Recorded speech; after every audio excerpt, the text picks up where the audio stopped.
Partner, nasa atin ng Yes. linya si Senator Francis Tolentino, ang Majority Leader po ng Senado. Magandang umaga po sa inyo, Good Senator. morning po. Magandang umaga sa ating mga taga-subaybay. Live Ayan. din po Bawal. siya via Zoom. Nasa-zoom din si Sir. Oo, Ayan. Mm. Opo. Sir, ayun po, yung pong sa impeachment, sabi po ninyo nung Monday, functionally dismissed na ito pero meron hong mga umaangal. Dapat mag-convene ang Senado bilang impeachment court at ituloy ang paglilitis. Ano po ang inyong tugon dito, Senator Tolentino, sir? Hindi ko naman po sinabi na pag functionally dismissed ay hindi na mag-constitute ang impeachment court. Aha. Ang maliwanag po doon sa buod ng sinabi ko, pag hindi po natapos ang paglilitis ng impeachment court by June 30, 30, hindi yung 1-3 na sinidya adjournment, ay functionally dismissed na. So hindi naman po ito yung ura-urada na pagdating ng hindi pa naghihiring, hindi nagko-constitute ay dismissed na. So yun po yung gusto kong paliwanag. Siguro hindi naunawaan kaagad noong iba. Mm-mm. Kasi po sinundan po yung inyong yung inyong argumento na functionally dismissed na ito for lack of time ni Senator De La Rosa dun sa kanyang resolution. Yes. Sabi niya, iba yung klase nga yung resolution, binabanatan yung Senado, sarili niya. Kasi sinasabing for failure to act on the Oo. articles of impeachment received nung ganung February, hindi inaksyonan. So, pinapadismissed at dahil dun po sa binanggit ninyo na hindi naman natatawid na ito dapat sa kasunod na Kongreso, 20th pinapadismiss. Congress. Kaya po nagkaroon ng worry, ng concerns na hindi kayo magkukonvene sa impeachment court, Senator Tolentino. Ganito po yun. Hindi ko nabasa, hindi ko tangan yung kay Senator De La Rosa, pero Opo. yung kanya po siguro, yung tenor ng kanya ay prospective. So, ibig sabihin, even without doing anything, when the clock reaches midnight of 30 June, tapos na.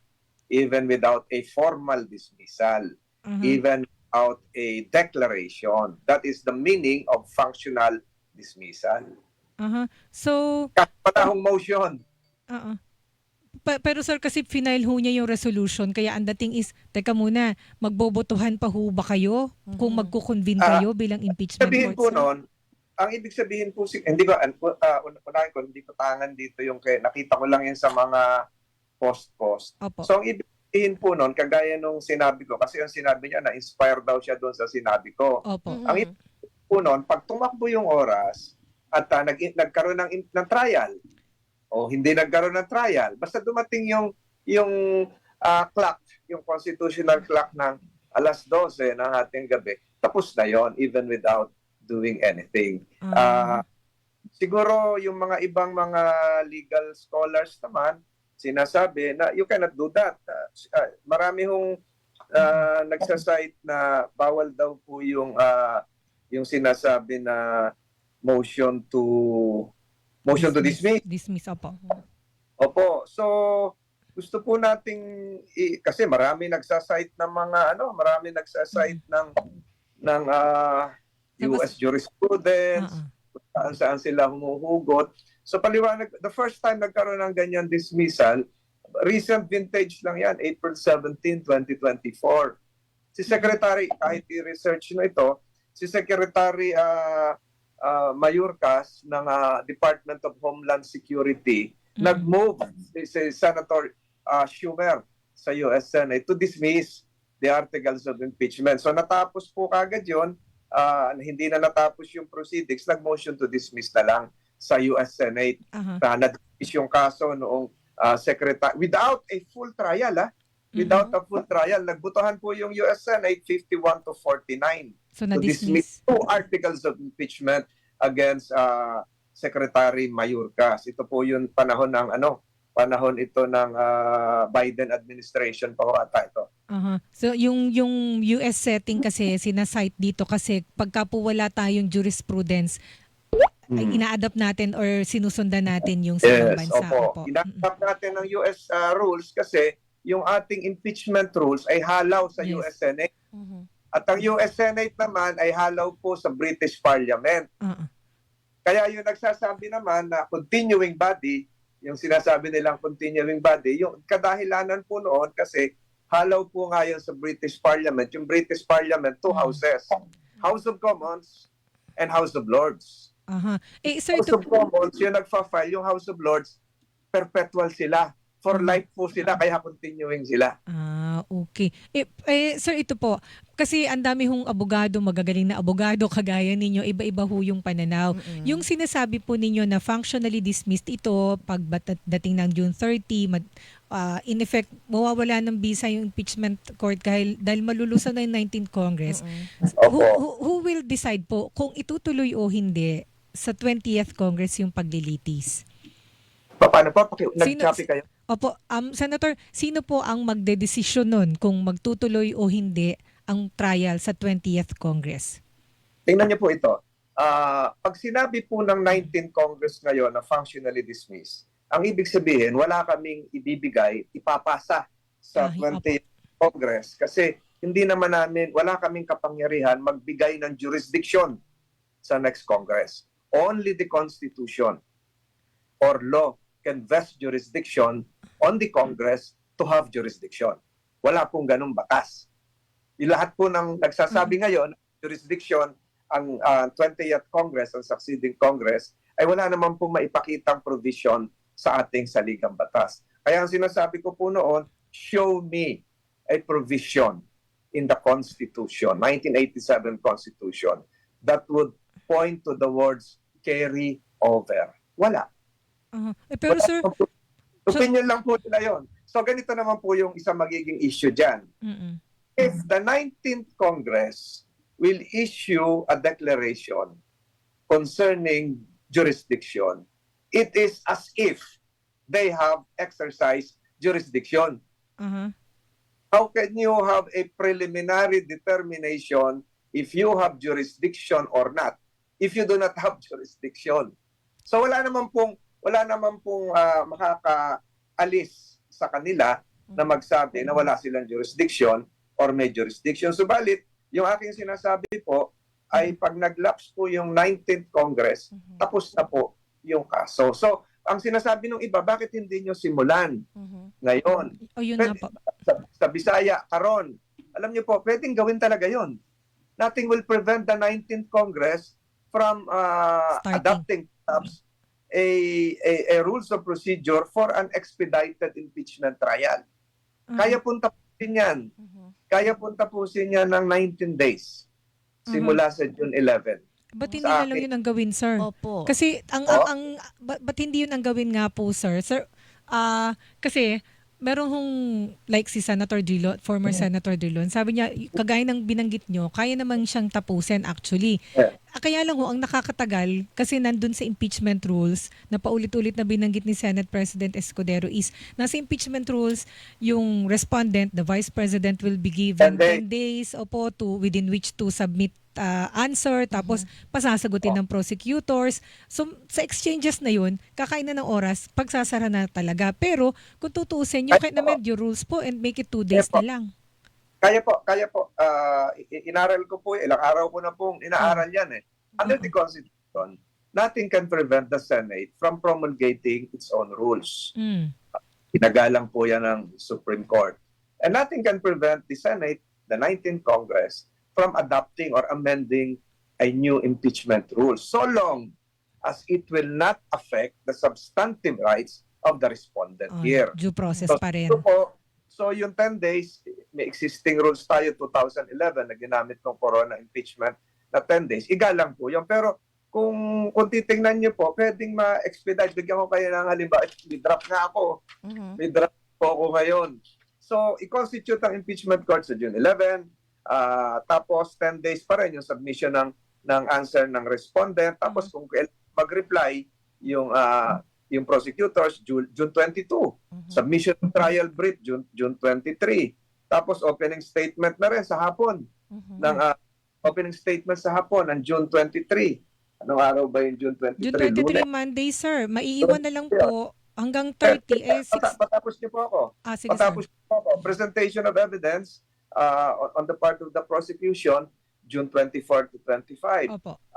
Ang defense ay June 25 to 26. Kung kinakailangan ng rebuttal, ibigay yung June 27. Sa rebuttal, AM, PM. Prosecution, PM and defense. June 28, 1 hour each. Oral arguments. Defense, at saka prosecution. Pagkatapos June 29, mag-meeting kami ng closed door. June 30, render a judgment. Nailatag yun na ho ba ito, Senator Tolentino, kay Senate Wala pa President ho, Escudero? Ipo-formalize. Ganito po yan. Ako po ang chairman ng Committee on Rules. Hindi pa naman na-refer sa akin kasi yung impeachment case. Pero bukas siguro, pwede kong banggitin yung expedited impeachment trial. Hindi naman summary procedure ito. We'll meet in 10 days. Pero we need the cooperation of the prosecution. Paano Pero paano sir, po yan? Ganito po yan. Kung matatandaan nyo, veterano naman kayo sa Senado na nagko-cover kayo. Kung matatandaan nyo po, yung Corona impeachment, 8 articles of impeachment yon. Ninarrow down yon sa 3 o 4 ng prosecution. So ngayon, kung ganun din ang gagawin, hindi ako nag-a-advise, bawal po mag-advise po sa amin.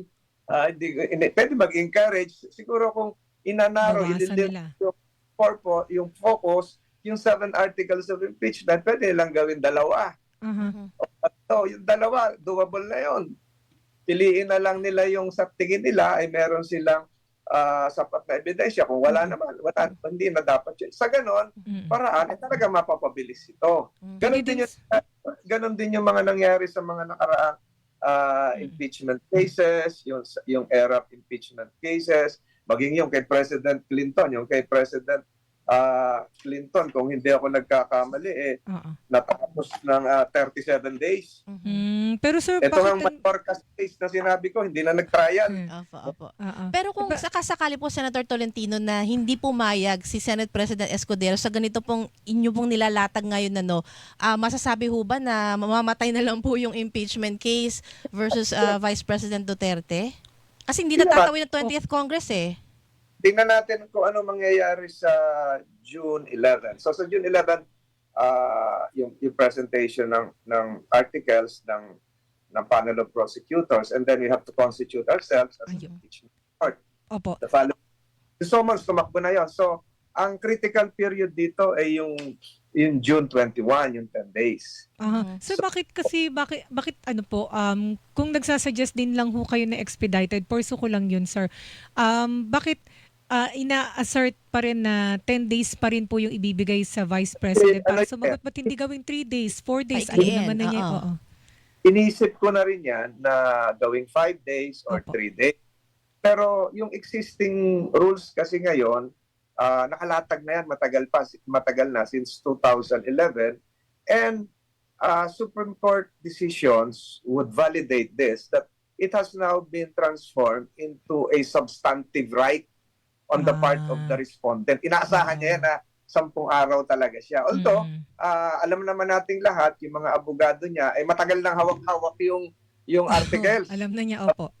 Baka February pa, hawak-hawak nila yan. Baka nga mid-draft na sila ng answer dyan. Kaya ma-expedite yan ng 3 days. Pero dahil ginagalang natin yung substantive right na coming from that existing rule procedure ng impeachment court, minintain ko rin po yun. Pero kung papayag ng 5 days, mas madali. Kaya lang, sir, pagka in-amend ninyo yung rules, may publication pa yun, kakain din ng araw. Diba? It can be adopted. It can be adopted opo. Immediately. Wala na publication. May publication din, pero in open session, yun na yung So, lahat naman po ito will entail the cooperation of both the respondent as well as the panel of prosecutors. Yun nga ang encouragement to limit the number of articles from 7 to 3 or 2, nasa kanila yun. So, in effect, i-withdraw mo yung 5. Talagang bibilis yun. You narrow down the issues, you focus on just 2 articles or 3 articles, mas mabilis yun. Pero, Senator Tolentino, maibibigay niyo po yung assurance na magko-convene kayo definitely bilang impeachment court on Wednesday, immediately after ng reading po sa Senado ng articles of impeachment. Kasi yun po yung worry, kaya nga magsisipag-rally kasi ang pangamba is hindi magko-constitute at all ang Senado bilang impeachment court. Therefore, wala talagang tatawid sa 20th Congress kung patatawidin man ito, sir. yung sinabi po ni Senator Escudero na kasi nga ang question dito, ano ba yung presentation, yung presentment ng articles ng House? Will they be appearing before the plenary or will they be appearing before the impeachment trial court? So if they are appearing before the impeachment trial court, then we should be constituted first before they appear. Mhm. Ang sinasabi, they follow the US procedures. Ito ha, hawak mo yung US procedures, yung kay President Trump. Opo. Ang sinasabi nila, pwede raw sa plenary. So be that as it may, kung sa plenary, so dapat immediately after the presentation, Mhm. dapat mag-constitute na ng naka-robe na. In fact, Opo. nasa amin naka-robe sa yung mga Oo nga, toga. sir. Oho. Diniliver na sa akin, matagal lang, ilang linggo na yun nandun. Oo. Hindi ko lang Nasukat nyo na. nakabalot pa eh. So, ready na po lahat. Opo. So, Sir, I agree with my colleagues that yung forthwith is a command Mhm. be followed. Opo. May nagtatanong lang po dito Senator Tolentino, bakit ngayon lang po ninyo binabanggit yan? Tsaka yung nilahad nyo po sa Senado nung isang araw, bakit ngayon lang? Ngayon lang po nagbukas ang Senado eh. Mhm. mm, Ngayon lang naman po nagbukas ang Kongreso eh. Tsaka ulitin ko, hindi naman to na-refer sa Committee on Rules, hindi to na-refer sa akin. Mhm. oo. Ayun nga po, may tweet si... Yes, sir. Ito pa ang isang maliwanag na rason kung bakit ang merong jurisdiction ay yung 19th Congress. Pakinggan nyo maigi. Yung salitang forthwith, Opo. forthwith, Opo. command na naka-attach sa 19th Congress. Hindi po yun constitutional command sa 20th Congress. Opo. Pamaliwanag. Okay, pero sir, ano po, hindi ko maano sir eh. So ibig sabihin, definitely, Kaya talaga constitutional law. Siguro, kung gusto mong pakita ko nitong mga constitution. si sir, kasi May hawak si Oo, si talagang Sir. lagi nagre-research si Senator Senator Tolentino in Tolentino. fairness. Opo. Ayun sir. Ano po yung hawak ninyo sir? Buhos na natin. Hawak ko yung bagong labas na impeachment book Opo. ni Charles Black at ni Philip Bobbitt. Professor ko to si Philip Bobbitt dati. Aha. So, masalimuot talaga ito. But at the end of the day, tama yung sinasabi ng mga ibang kasamahan ko that the Supreme Court might be stepping in, might be Opo. obliged in issue a declaration or something. But most other cases, talaga nagre-refrain sila pag legal questions ang involved. Yung pinakita ni Senator Tolentino po sa Zoom yung libro, yung impeachment Libro. book. So sir, ibig sabihin, ang scenario pa rin po, tama ho ba? Babasahin sa plenary yung articles of impeachment as scheduled ni Senate President Escudero. Babasahin po yun ng mga congressmen prosecutors and then magkukonvene po kayo bilang impeachment court, sir. Ganon po ang pagkakaintindi ko. Aha. Apo. So hindi na po magkakaroon pa ng pagtatalo kung magkukonvene kayo o hindi bilang impeachment court.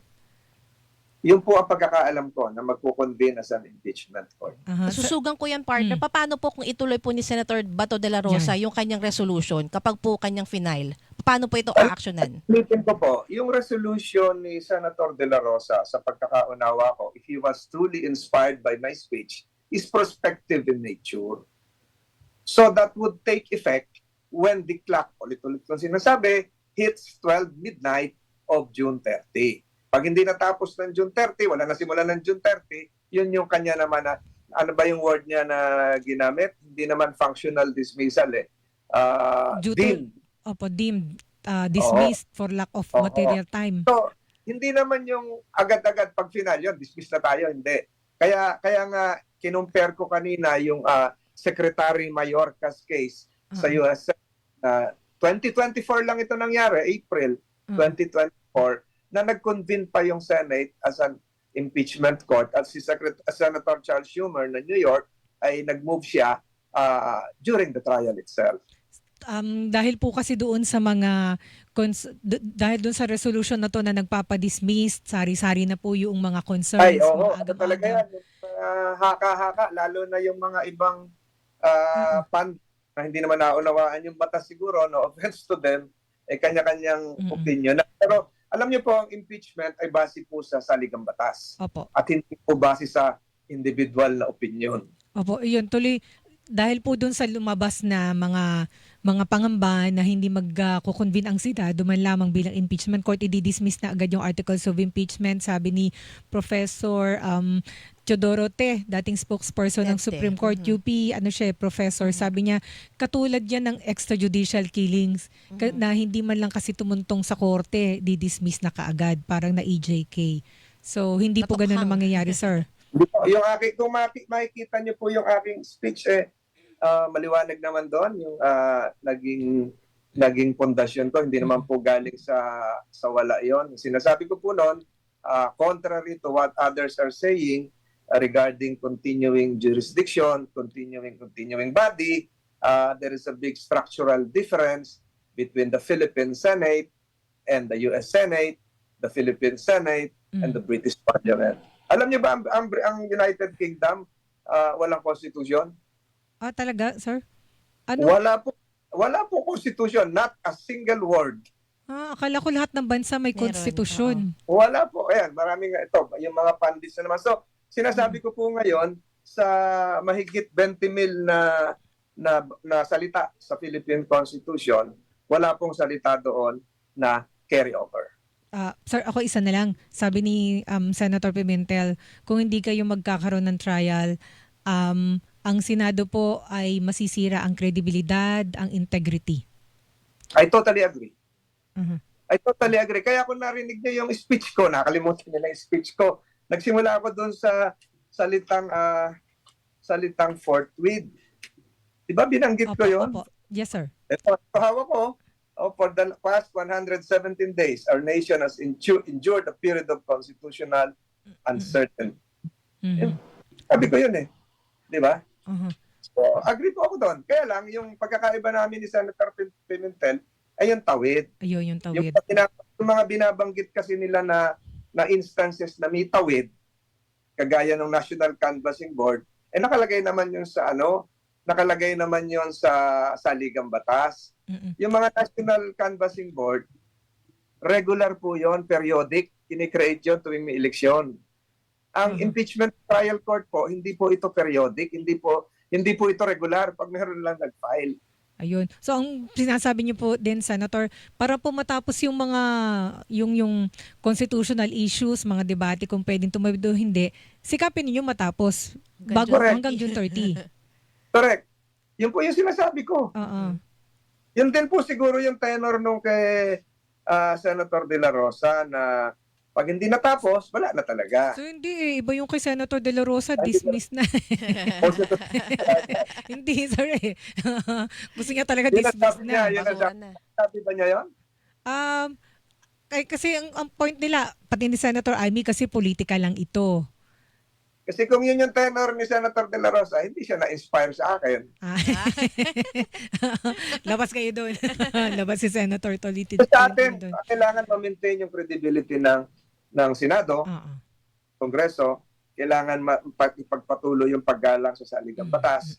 Kailangan din igalang yung karapatan ng respondent at yung sa akin nga, yung walang pagtawid. Kasi ang Kongreso ay nagtatapos sa June 30. Tamalipanig naman po doon, all pending business.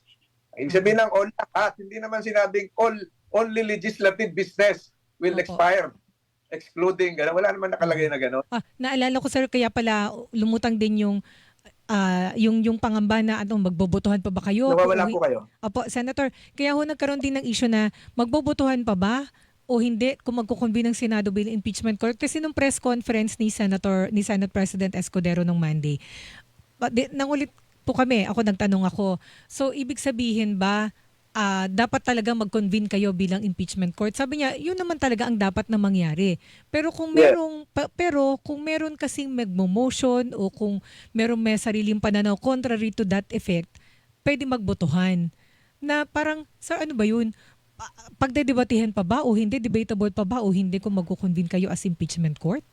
Pasensya na, pasensya din pa, nag-choppy ka eh. Hindi Opo. ko alam. Oo. Basta sir, hindi debatable, walang pagtatalo, definitely dapat mag-convene kayo as impeachment court on Wednesday. Dapat po mag-convene Mm. kasi tatanggapin namin yung articles of impeachment formally. Mm.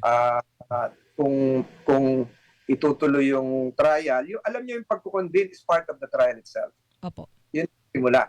So when you take your oath as an impeachment trial judge and to perform your duties objectively, impartially, simula na po 'yon ng impeachment trial. Opo. Whether my proposal to have an expedited impeachment trial will be approved, hindi ko naman po kayang sagutin na yan. Pero sa tinitingnan ko ngayon, sabi ko nga kanina, kung merong kikinig ngayon ng mga trial, ang mga prosecutors, Mhm.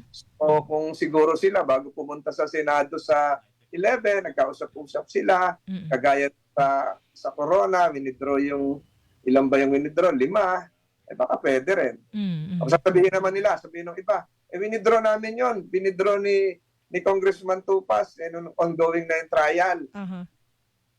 Ganon. Walang pagkakaiba yon. So, sa binigay ko sa inyong timeline, baka naman matapos. Pero kung hindi talaga matatapos, yun na yung functional dismissal. Ayan. So sir, maraming salamat po sa inyong paliwanag at pagre-research. Ayun, you so yung much tinatanong mo kanina, yung tinatanong mo kanina doon sa labor hike, Opo. palagay ko po ay na-approve na ng Senate 100 pesos, yung sa House 200. 100 pesos. Siguro po ang House kasi ang nabalitaan ko nag-submit na ng mga conference sa bicameral.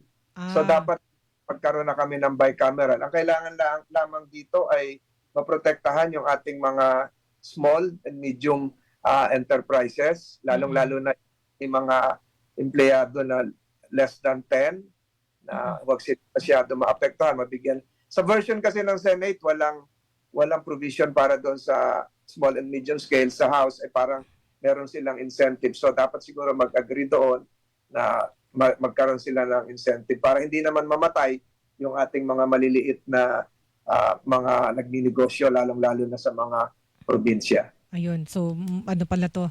Kailangan dalhin sa BICAM kasi nga magkaibang version. Opo. Opo. Opo.